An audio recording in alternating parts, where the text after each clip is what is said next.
Paano ka mananalo mga lods sa isang bar ilan kung paralisado ang pareho mong braso? Pero para sa magandang bida natin ngayon, normal na araw lang yan sa trabaho niya. Pinalaki kasi siya para maging isang alamat. Kaya lang ngayon, may isang daang mga asasin ang pinadala para pumatay sa kanya. Ito ang gunpowder milkshake. Simulan na natin.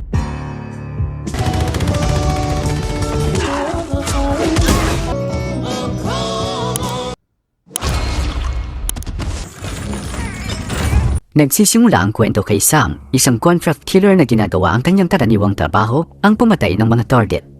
Pero sa pagkakataong ito, mas malaki ang grupong kaharap niya kaysa sa inaasahan. Pero bihasa si Sam, napatay pa rin niya ang lahat ng iyon. Kahit nasa gitna ng laban, nasugatan din siya.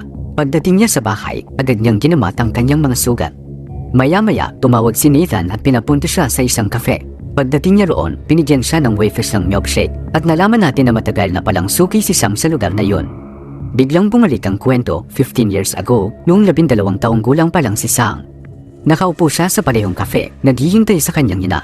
Ilang sandali pa, dumating ang kanyang ina na si Scarlett. Isa rin itong killer at gagagaling lang sa isang misyon, kaya may mga sariwa pa itong sugat. Sinabi ni Scarlett kay Sam na nakagawa siya ng malaking pagkakamali at kailangan niyang umalis ng lungsod ng ilang araw. Pero ayaw siyang iwan ni Sam. Ipinaliwanag ni Scarlett ang sitwasyon at nangakong babalik agad. Pero pag-alis niya, dumating ang maraming armadong lalaki sa kafe. Lumapit ang isa sa kanila kay Sam at tinanong, "Ikaw ba ang anak ni Scarlett?" Dahil kamukha mo siya, pagkatapos naglabas siya ng kutsilyo at tinanong kung nasaan ang kanyang ina. Nang tumanggi si Sam na magsalita, sinimulan siyang saktan ng lalaki sa pisngi gamit ang kutsilyo. Biglang pumalit si Scarlett. Sinabi niya kay Sam na ipikit ang mga mata nito. Pagkatapos, walang awa niyang pinaslang ang lahat ng kalaban. Pero nang muling damilat si Sam, nakita niyang umaalis na si Scarlett sakay ng kotse. Hinabol niya ito pero ayaw siyang isama ng kanyang ina. Pinigilan siya ni Nathan at tuluyang umalis si Scarlett. Bumalik ang kwento sa kasalukuyan. Kinausap ni Nathan si Sam na galit na galit. Bakit? Dahil naparami ang napatay ni Sam kaysa sa kailangan sa huling misyon niya. Kaya nagdulot ito ng malaking problema. Nakipagtalo si Sam at sinabing kung hindi ko sila pinatay, ako ang papatayin nila. Dagdag pa niya ng may halong sarcasm, kung naiinis ka, sa susunod hindi ko na sila papatayin, pero siguradong ako ang mamamatay. Hindi na pinansin ni Nathan yon at binigyan siya ng bagong misyon. May isang lalaking nagnakaw ng malaking halaga ng pera at tumakas. Inutusan si Sam na hanapin at hulihin ito. Simple lang ang sagot ni Sam, sige, matatapos yan.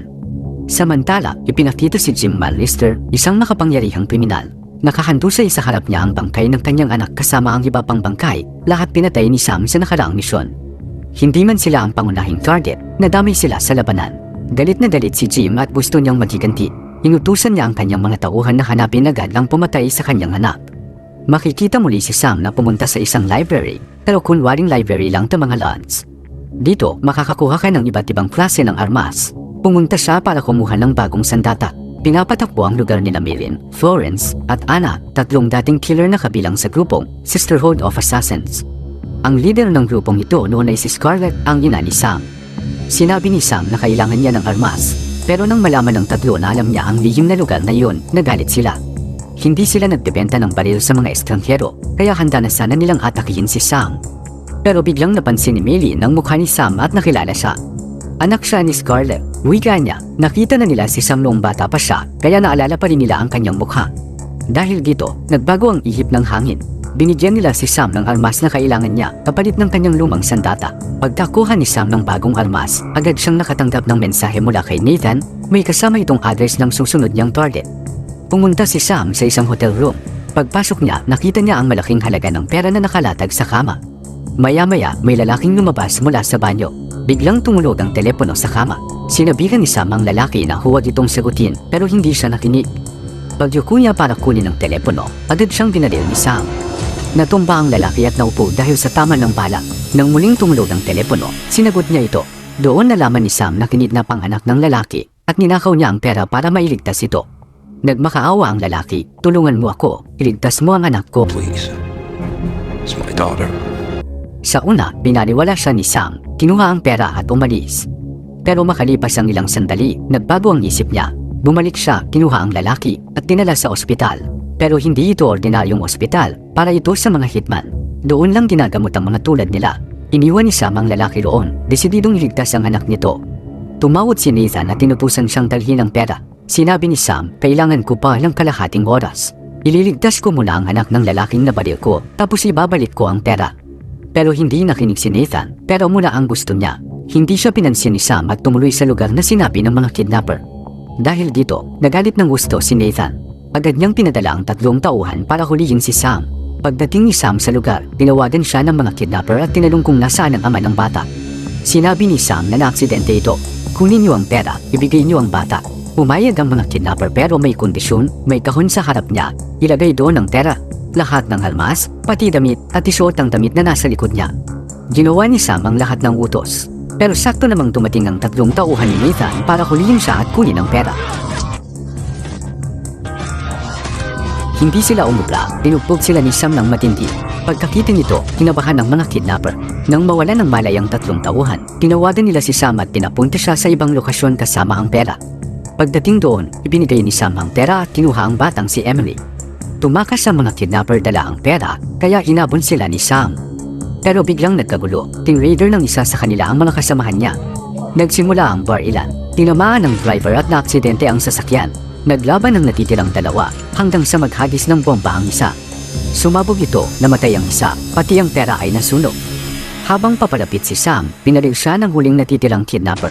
Ganos lang sa kamay ang tama at agad niya itong pinatay. Lumipat ang eksena sa ospital. Nandoon ang 3 tauhan ni Nathan kasama ang isang doktor. Tinutusan sila ni Nathan, sinabing kung kailangan niyong patayin si Sam, gawin niyo. Basta dalhin niyo ang pera. May dala ang doktor na injection, isang gamot na magpaparalisa sa 2 kamay ni Sam. Pagdating ng doktor kay Sam, nakita niya ang sugat nito at sinabing kaya niya itong ayusin. Pero tumanggi si Sam. Pinilit pa rin siya ng doktor at tinulukan siya. Nagalit si Sam at tinutukan siya ng baril, pero doon niya napagtanto, hindi na gumagalaw ang 2 kamay niya. Tumakas ang doktor. Natalante si Sam, lalo na't kasama niya si Emily. Doon din nila nalaman na namatay na ang ama ni Emily. Hindi na siya nailigtas ng ospital. Kahit ganoon, kinausap ni Sam si Emily. Kailangan na niya ng tulong nito ngayon. Okay, good. Sinabi niya kay Emily na idikit ang baril sa isa niyang kamay gamit ang tape at isang kutsilyo naman sa kabila. Pati ang mga daliri niya, ipinadikit sa gatilyo ng baril para makapagpaputok pa rin siya. I'll just take my finger and put it on the trigger.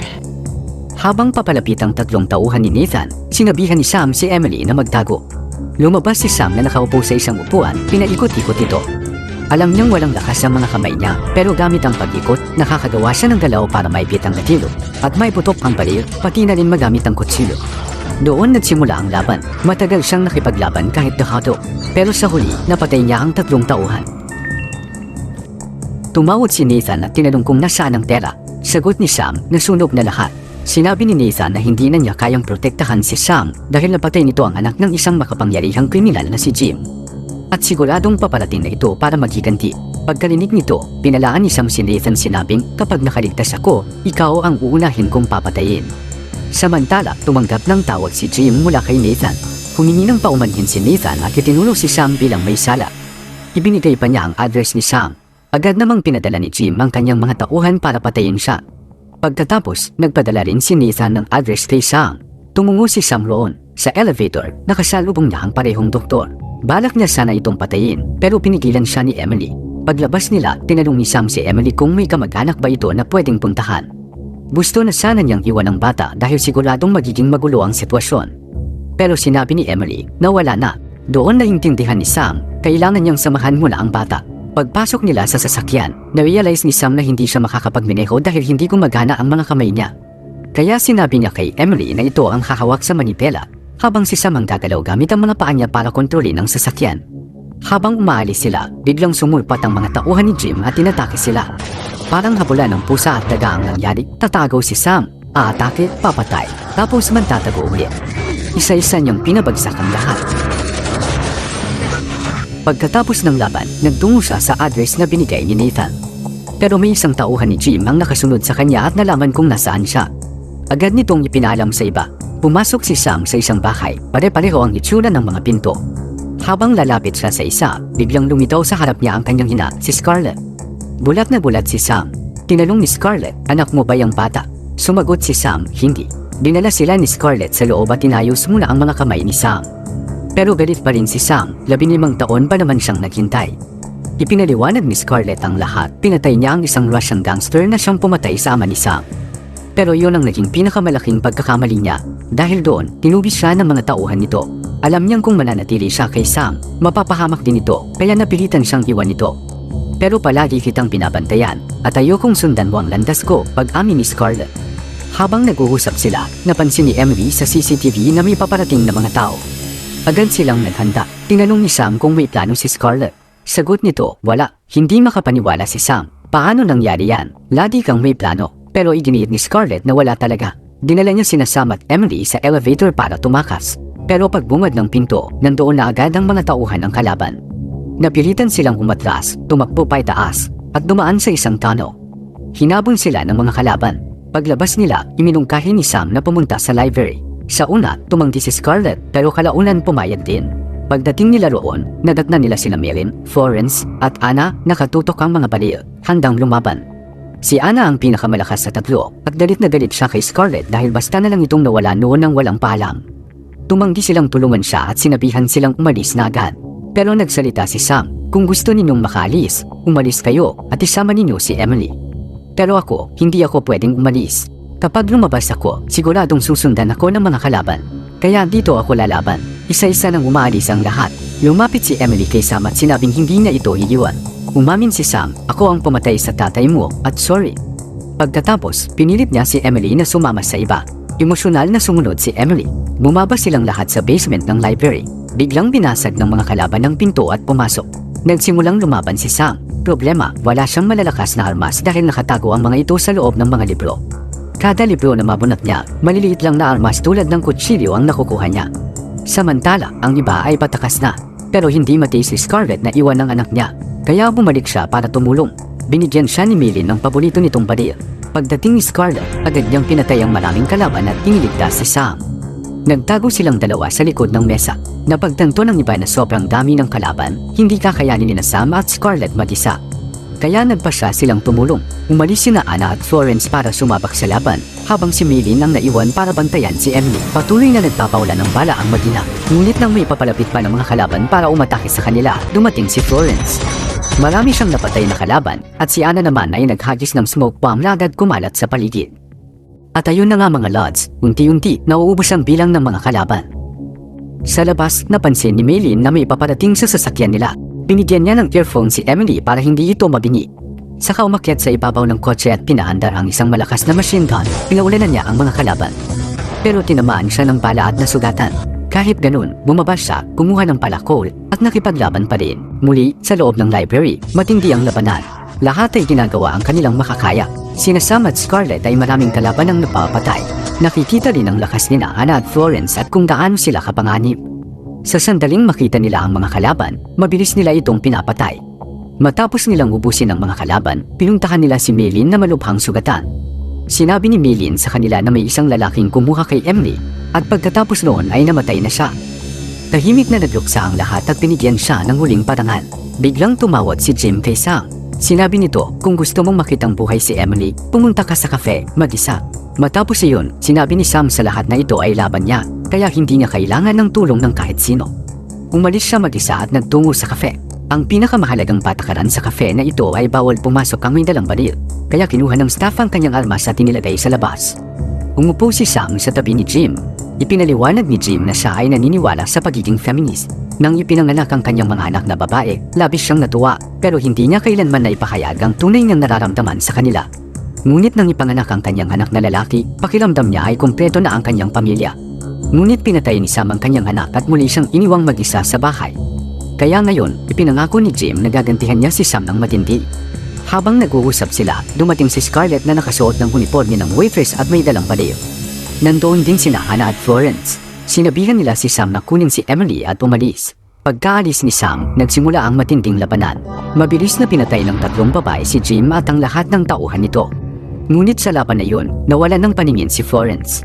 Pagkatapos, makikita si Sam na muling humihingi ng tawad kay Emily dahil sa pagpatay sa kanyang ama. Pinatawad siya ni Emily at sinabing, sa huli, sinubukan mong niligtas ang tatay ko at iniligtas mo rin ako. Ikinwento ni Sam kay Emily ang tungkol sa kanyang trabaho. Naalala ni Emily na buhay pa si Nathan. Makalipas ang ilang sandali, ipinaalam ng mga tauhan kay Nathan na may naghihintay sa kanya sa labas. Paglabas niya, nakita niya si Emily. Binigyan siya nito ng isang libro. Nang makita iyon, napagtanto ni Nathan na target na siya ni Sam at kaya siyang patayin anumang oras. Tumawad si Sam kay Nathan at sinabi, kung gugustuhin ko, kaya kitang patayin ngayon, pero ayoko. Ikinwento niya na minsang nagkamali rin ang kanyang ina at nakapatay ng isang lalaki. At dahil doon, nasira ang buong buhay nito at naalay siya sa kanyang anak. Nagbigay si Sam ng ultimatum, hindi na siya dapat sundan ni Nathan at hindi niya dapat isiwalat ang anumang nalalaman niya tungkol sa kanila. Kung hindi, papatayin niya ito at haharapin ang mga tauhan at kasamahan nito habang buhay. Pumayag si Nathan at nangakong hindi na sila hahabulin. Tinanggap ni Sam ang kasunduang ito at iniwan si Nathan na buhay. Sa huli, makikita silang lahat na magkakasama, sina Sam, Scarlett, Anna, Florence, at Emily, na nagsisimula ng panibagong yugto ng kanilang buhay. At dito na nagtatapos ang ating kwento mga lods. Maraming salamat sa panonood. Palike naman and subscribe. Hanggang sa muli.